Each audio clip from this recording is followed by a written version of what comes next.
all, and welcome to a new idea for LeisureSK. I wanted to take some time to introduce you to some of the brilliant support organisations that are helping us be LeisureSK. And on the screen, you should be able to see Emma from Cockadoodledoo Communications. Hello, Emma, how are you? Hi, I'm very well, thank you. How are you? I'm good, thank you. So, Emma, give us a bit of a history. How did you get involved with LeisureSK, and what's the types of things you're doing to help us?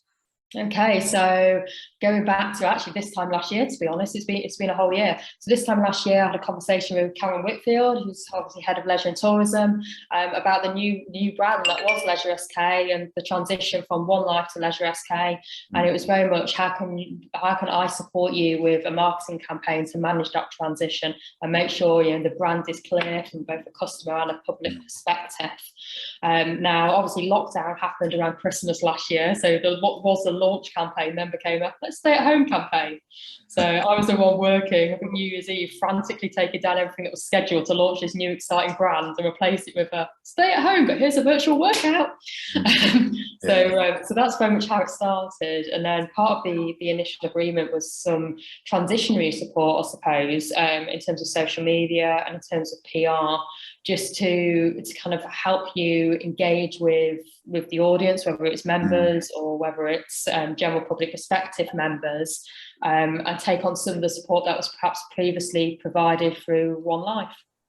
Okay, excellent. And the work so far has been really impressive. We've got some really interesting collateral. As we can see on the screen, the branding, the logos, the colours. We've got some really good content that we're now starting to generate interest from and demand from, particularly from social media. The Facebook side of stuff and things like that has been really interesting. We've done campaigns at particular age groups, etc. And I guess what we're trying to do is come back to our mission all the time, which is to provide a activity and wellness network for our community, healthy lifestyle, supporting well-being and inspiring everyone to live a more active life. And my aspiration for this as a board member is that everybody in South Kesteven interacts with our brand as LeisureSK, which is why the marketing and the promotion of that brand is so important, because they may never actually come across our threshold and walk into a building, but they can interact with us as a brand. So what are the types of things the team can do to help you in order to make sure we're getting the communication right, we're attracting the right people, but at the same time being authentic and having that sort of local voice that we know we need to attract our customers?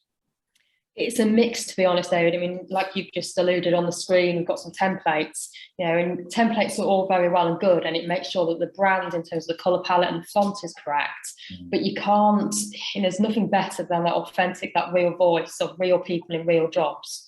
So one thing that would help me outside of all the template-based stuff, if you've got a new class, by all means use a template, but let's follow it up the next day with a video of the instructor, showing what the class is like, a bit of a story perhaps of a group cycling session or, an aquafit. Obviously you need to get photo consent and that kind of thing.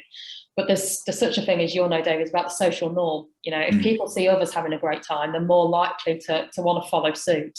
And especially in January, which is the start of that whole new year, new you, if people see others taking that leap, they're not the polished models. And that's one of the difficulties I have, is I have a great library of images, but they all look like, they should belong on a soap opera. They're all very polished. Whereas the reality is you've got, 30, 40, 50-year-old people, who are there for a reason, because they want to lose weight, because they want to feel better. And, new members will see them and think, actually, yeah, that could be me. I'll take that leap. I'll join the gym. Now, I think that's really important, that people like me type of approach to all of this. So just scan through some of these templates that we've got on, and how do we use these? What are these for? Okay, so this really, it's supposed to help, staff members, team members to take some of the time off. If you look to this slide here, for example, this is just a sample poster and it's got sample written all over it. And the idea is that the colours, they're already set for you. You don't have to think, oh, is that the right pink? Or actually, is it a little bit more red? Or should I use a square or a circle or whatever? It's ready made. And it's a simple drop and drag function, to be honest. So I can copy, for example, if I wanted to change the header to purple, I can just copy and paste it in. Oh, hang on, it's gone funny now. Let's use that example. There we go, and it's purple. And you can play around with it, and you can obviously put the messages you want. Same way I can change the image. quite simply to a different image. Yeah. It just makes it really, really quick and easy. But the importance is our messages look consistent. So if you're scrolling through your Facebook, your Instagram in an evening, you'll see that and you'll immediately see LeisureSK because it's got the LeisureSK look, it's got the LeisureSK tone of voice. And it's professionalising it really. But the last thing I want is for it to become like wallpaper and everything we put out to look like this. It's that medium between video footage and kind of template artwork. Okay, and this has been distributed via the general managers into the site, so all the sites have now got copies of this information? It's on the marketing SharePoint. Right, excellent. I know Ingrid's been adding stuff to that from that point of view. So what we're saying really with this is to give us the consistency of approach so that people will start recognizing us as a brand, as LeisureSK. So if we were to do something very different, such as the half funding that we've managed to achieve for the play schemes in the winter, you still see it's SK, but actually it's a different story. There's something more important here. So the SK draws, and then you've got the content to deliver out of that. So how do we supplement things on this? I'm particularly interested, for example, having a look at 3, 4 o'clock in the afternoon and seeing I've got spaces available in a particular class. So how do I, as a team member, get something out on the social media to say, look, there's a couple of places available on Float Fit, or there's a couple of places available in yoga, or whatever it happens to be? That's a brilliant example. When you Float Fit, when we launched Float Fit, I remember everybody calling me saying, have you put some money behind this? Have you boosted it? Because it was so very popular. Had something like 36,000, even 1,000 views. But what happened then is because it was limited, people tried to get in and then couldn't get in and then haven't tried again. So if there are spaces, I think the best thing is just to post it, pictures of the Float Fit boards all laid out. We've got 4 spare for our 10 o'clock session. Book your place, book it on the app now. Really, really quick, really, really easy. Doesn't need to be template based. Literally take a photo of the pool, Float Fit spaces, that kind of thing. Pick on Float Fit, but it can be obviously for any class. And if you've got new classes, I know there's some new classes launching in December. They're really key. Let's capture these. Let's capture how good these are. Make them like a permanent feature on the timetable. Absolutely. You mentioned the word boosted there, and it's a really interesting point because we've started to spend money, basically paid advertising, but targeting at particular age groups, demographics, particular activities. So what's the plan for January? Because we're not going to discount, we're not going to give an offer on our prices. So what's our plan for January? The plan for January is very much 2022, the year review, and looking at the benefits, so fitter, healthier, happier, but also showing what makes us different from the competition. So you've got the likes of Pure Gym. We all know there's a new Pure Gym coming in Grantham. Why are we different? Well, we're different because you've got classes, you've got swim, and you've got gym. You've got all 3 elements of that experience under one roof. We've also got your likes of your aqua spin, at Stanford. It's a great class, the Float Fit at Grantham. These are really, really unique things. So whenever we're doing the paid advertising, or any advertising actually, we obviously showcase what's unique about us. Those unique factors. It comes back to the real, the authentic stuff. And we're targeting people who are of our age group. So we're not trying to compete with the Pure Gym age groups, your 18s to 25s. Let's go older. Let's go at the 30 plus and target them with images that are relevant to them.